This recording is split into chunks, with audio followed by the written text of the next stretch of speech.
et on est vraiment toutes contentes de retrouver notre chroniqueur, Monsieur Kirakoulou Romain, chroniqueur coaching et motivation à la matinale. Toujours tout souriant. Bienvenue. Merci. Comment ça va? Ça va. On vous a manqué? Beaucoup. Ah, c'est bon. Le mot beaucoup même, c'est pas, je dirais c'est trop petit. C'est petit, oui. Sauf que j'ai essayé de vous joindre pendant la matinale light. À plusieurs reprises, j'appelle, ça passe pas. Pourtant, quand les autres appellent, ça passe. Il dit, mais attends, moi j'avais problème de crédit ou quoi. Donc... Mais sinon, en tout cas, vous nous avez beaucoup manqué. Surtout tous ces conseils, toutes ces petites astuces pour nous booster, pour nous permettre d'aller de l'avant là. C'est l'objectif d'ailleurs de notre rubrique coaching et motivation. Ouais. Et aujourd'hui, on parle de nos principes. Absolument. Nos principes et nous. Ouais. Dites-nous tout. Merci. Donc bonjour à tout le monde, à nos chers téléspectateurs et téléspectatrices qui nous ont beaucoup manqué. Certains appellent, vous êtes où? Je suis en route. Je suis là aujourd'hui, Dieu merci. Alors aujourd'hui nous allons parler de principes, nos principes et nous.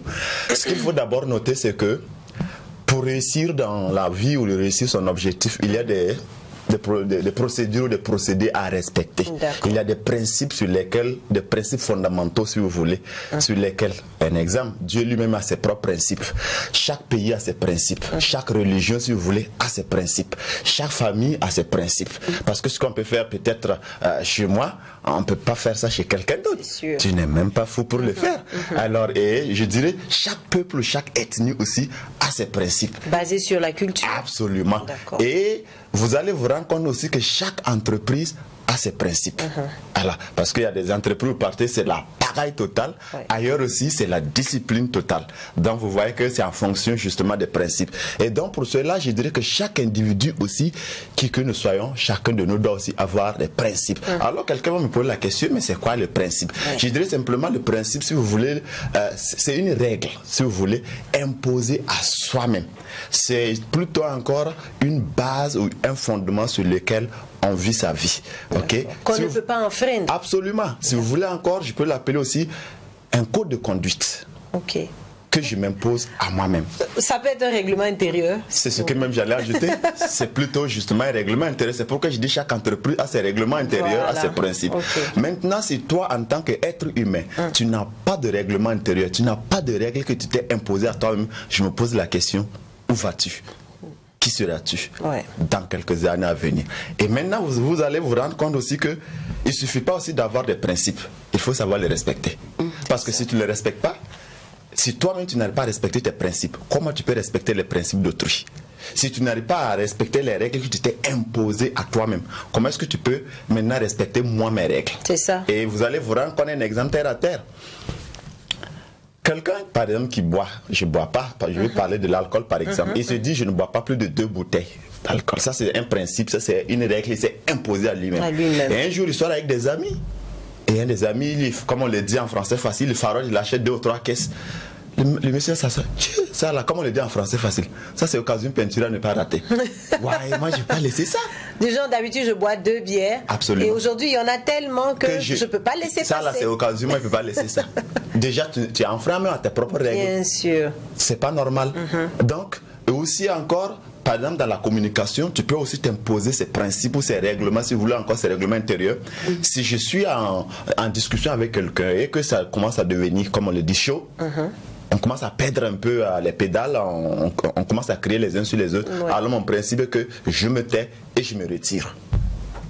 Mais quelqu'un va dire, si je fais ça là, les gens vont croire que moi je suis rien. Ah non, si c'était moi, j'allais pas aller. Absolument. Il est fini à lui pour que les gens sachent que je ne suis pas n'importe qui. Donc c'est pour simplement dire qu'en fait, lorsqu'on s'impose ces principes-là, c'est en même temps de la discipline. On s'autodiscipline.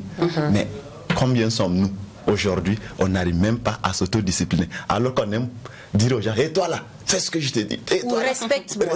Comment veux-tu qu'on te respecte si tu ne te respectes pas toi-même? Absolument. Combien effectivement de gens demandent, même pas demander, quémandent le respect. Alors que le respect, ça se quémande pas, ça se mérite. Maintenant, si toi-même tu te respectes pas, comment justement tu veux que les gens te respectent? Si toi-même tu n'arrives pas à respecter tes propres principes de base, comment est-ce que... Donc voilà, en réalité ce matin, c'est pour appeler les uns et les autres à revoir leur constitution personnelle, si vous voulez. J'appelle ça aussi une constitution. Si il faut avoir une constitution personnelle et individuelle, une constitution familiale, si vous voulez, parce que dans la famille, il faut aussi discipliner. On dit en général, les enfants sont aujourd'hui comme ça, ceci. Mais et les parents? Et certains parents, quel est le rôle que certains parents jouent dans l'éducation de leurs enfants? Quand on nous dit oui, c'est vrai, nous les jeunes, on dit nous sommes, c'est l'incivisme total. Je ne dis pas qu'on on fait pas ça, oui. Mais regardez la plupart de nos seniors. Qu'est-ce que leur propre comportement? Si déjà le père n'arrive pas à s'autodiscipliner, comment tu peux discipliner l'enfant qui est à la maison? C'est ça. J'ai une petite question quand même. Hein. Bon, on se dit que beaucoup d'entre nous ont des principes, mais on prend une petite partie qui n'en a pas. Ouais. Sur quoi se base-t-on pour se fixer des principes? C'est d'abord se poser la question à savoir qu'est-ce que je veux dans ma vie.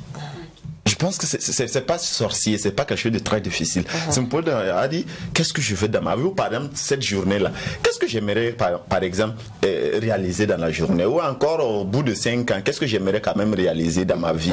C'est avoir en fait un objectif sur lequel, si par exemple je veux réaliser telle chose, alors maintenant c'est de me poser la question, si je veux réaliser ceci, mais qu'est-ce qu'il me faut, quels sont les ingrédients qu'il me faut par exemple pour aller, vous les dames, avant de cuisiner, par exemple le riz, vous savez quand même que c'est le riz je veux, bien sûr, maintenant quels sont les ingrédients qu'il faut quand même pour que je puisse avoir un riz mangeable, un riz mangeable surtout. Hein.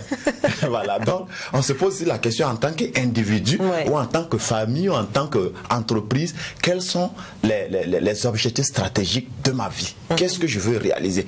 Est-ce que je veux être comme les autres? Est-ce que je veux être comme la masse? Si tu veux être comme la masse, alors il faut suivre la masse. Mais si tu veux quand même être distinct, alors il faudrait arriver à t'imposer ça. Qu'est-ce que je veux dans ma vie? Et alors tu vas arriver à le faire. D'accord. Voilà. Lynn, tu as des questions? Non. On t'a pas de questions. En tout cas, je pense qu'on a bien compris. Un conseil à donner aux téléspectateurs? Alors, bien sûr, j'ai décidé que pour cette deuxième saison-là, pour qu'on se rappelle de 2 mots seulement, à chaque fois que nous allons nous revoir sur ce plateau-là, 2 mots, comme on l'avait déjà fait cette émission en 2018. Le comment et le pourquoi. Je voudrais qu'à chaque moment, après ça, ce sera vraiment, on va répéter ça. Le comment et le pourquoi. Alors, le comment, je l'ai dit et je le répète, est important. Mais le pourquoi est plus important. Si tu connais le pourquoi de tes actions, alors le comment devient facile. Si tu sais pourquoi je veux telle relation, alors le comment gérer la relation devient facile. Si tu sais le pourquoi je veux ce travail, alors le comment devient facile. Donc je voudrais que ce matin, ou encore les jours à venir, chaque jour qu'on se rappelle, avant de poser un acte, pourquoi je dois poser ce acte. Et le comment sera beaucoup plus facile. Bien sûr, parce que quand tu sais pourquoi tu poses un acte, tu sauras comment le poser. Ça glisse. Absolument. Donc c'est vraiment ce que je peux dire ce matin. Et pour les objectifs à venir, aussi les émissions à venir, ou encore nos relations professionnelles, familiales, sociales, qu'on se pose ces 2 questions-là, le comment et le pourquoi. Merci beaucoup. Merci Monsieur Kiragoulou. C'était vraiment quelques minutes, mais très très importantes et qui nous ont beaucoup fait du bien. Je suppose que pour les téléspectateurs aussi. Je l'expose. Je suppose du moins que le message est passé. Notre objectif, c'est pas sorcier, c'est pas philosophique, c'est pas religieux, c'est de simplement se demander quelle est ma constitution. Voilà. Et Burkina a une constitution. Et toi, quels sont tes principes? Réponds à la question, toi téléspectateur qui nous suit, quels sont tes principes? Vous aimez bien rigoler? Beaucoup. On le voit. Même à 2 h du matin, je peux me lever puis rigoler un peu avant de continuer. Et voilà, on dit que l'humour, c'est donner de l'amour en faisant rire les gens qu'on aime. C'est pas beau ça? On vous raccompagne en humour. Trop beau.